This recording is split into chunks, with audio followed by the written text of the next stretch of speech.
Hello, welcome to the continuation of our big question, where did life come from? How did life originate on the earth? We looked at the fact that 4.6 billion years ago, the earth was formed. It would have been an extremely hostile environment to modern life.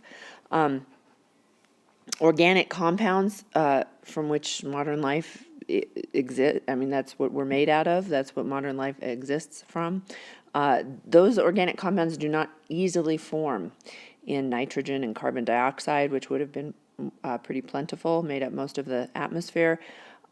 Also, early Earth did not have a nice protective ozone layer. We benefit from that now because that ozone layer, ozone absorbs UV radiation from the sun, and UV radiation would have been extremely harmful to DNA. So that was an obstacle right there.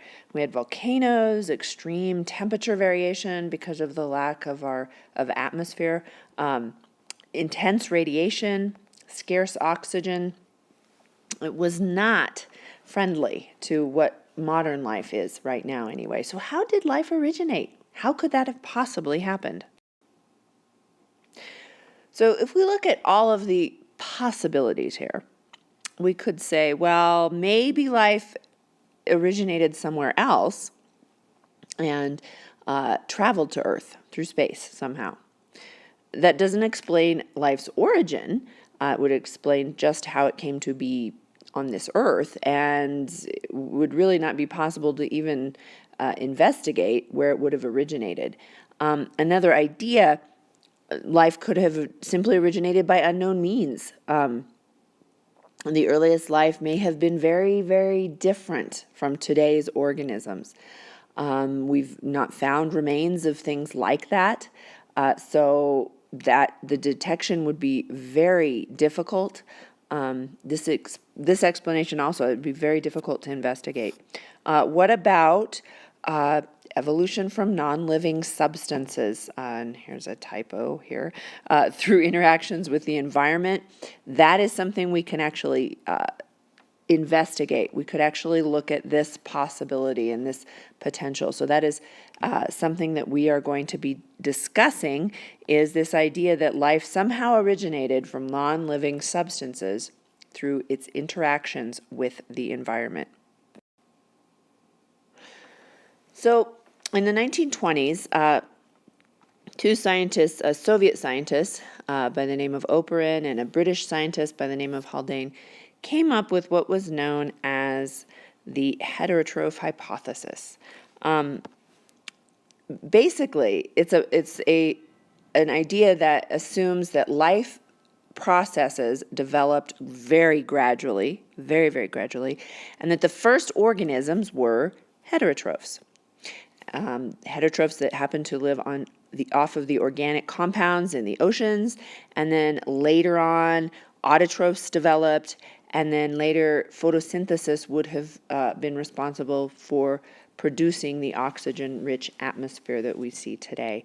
So the heterotroph hypothesis basically requires three major steps, and that it's the hypothesis that's hoping to explain the origin of life through these three steps. First, there would have to be a supply of organic molecules. They could be produced by obviously they have to be produced by some non-biological process or processes, since there was not life yet. So some kind of supply of organic molecules must be produced. Second step, a process to assemble those molecules into polymers. And remember, when we take these tiny organic molecules, they can be put together or bonded together in certain ways to make nucleic acids or proteins or lipids or larger polymers is what we call those.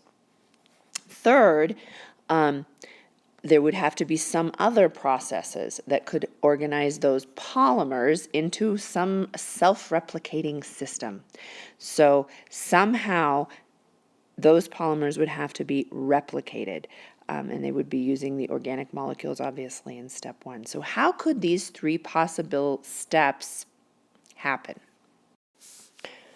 So in the 1950s, there were two scientists working on this question, Urey and Miller, their last names of these scientists. They came up with an apparatus here where they tried to recreate possible early Earth conditions with the hot gases, the rain, lightning. They tried to recreate that and see if they could make step one happen, if there was some possibility that that could happen. Remember, step one, there has to be a supply of organic molecules produced by non-biological processes. So can that happen? And they let their little system go for a week and analyzed that. Some of these gas molecules they found had combined to form new and more complex molecules. When they analyzed some of the liquid, they found many different organic compounds, including some amino acids. And they were able to repeat this in the lab. And so this gave them hope that, there is a possibility that step one could have occurred that way. Other possibilities for step one to occur, that we get some kind of supply of organic molecules through non-biological processes. Meteorites. When we look at meteorite material, there have been amino acids that have been found in them, including at least 2 that are not even found on organisms in Earth. So there is evidence that amino acids, at least, could come from some of these organic molecules, could be found in space. Deep sea vents also, organic molecules very well may have formed at those volcanic vents deep in the ocean as well.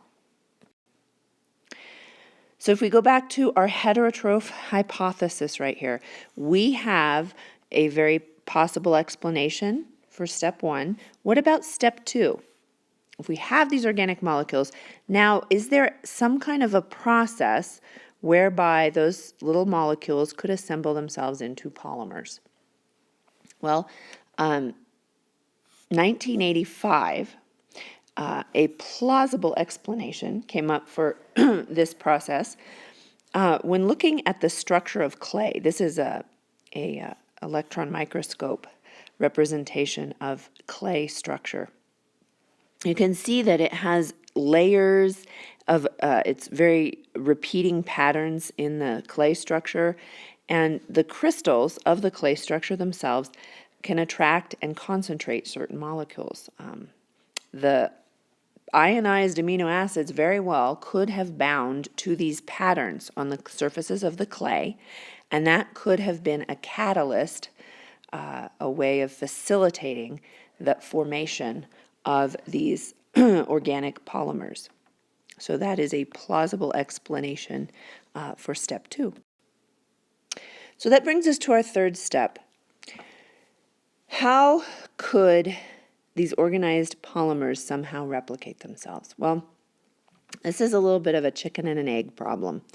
We know DNA is the universal information molecule for all life on Earth, right? And replication of DNA requires proteins. And the structure of proteins itself is encoded in the DNA. So it seems impossible to produce proteins without the DNA, or vice versa. So how do we end up getting to solve this problem? How do we get this to happen? Something that is very interesting that has been seen in the lab, the components of RNA can be produced non-biologically, we know that, but they can also join spontaneously, and some RNA molecules can catalyze their own partial replication. So in the laboratory, scientists have made RNA assemble short strings of bases that are kind of like a halfway point to self-replication. Currently, RNA, we have not been able to see it reproduce itself completely, but we've seen it reproduce itself partially. So in a sense, we see potential for an explanation for this with RNA molecules. So far, we have been discussing what is considered chemical evolution, right? We have not talked about something being alive yet. We're talking about the chemical reactions that could potentially occur to get us to the point of something being considered life. So there's a distinction when we talk about evolution between chemical evolution and biological evolution, and scientists often disagree about this as well. I think a lot of scientists would agree that chemical evolution ends when these self-replicating polymers form.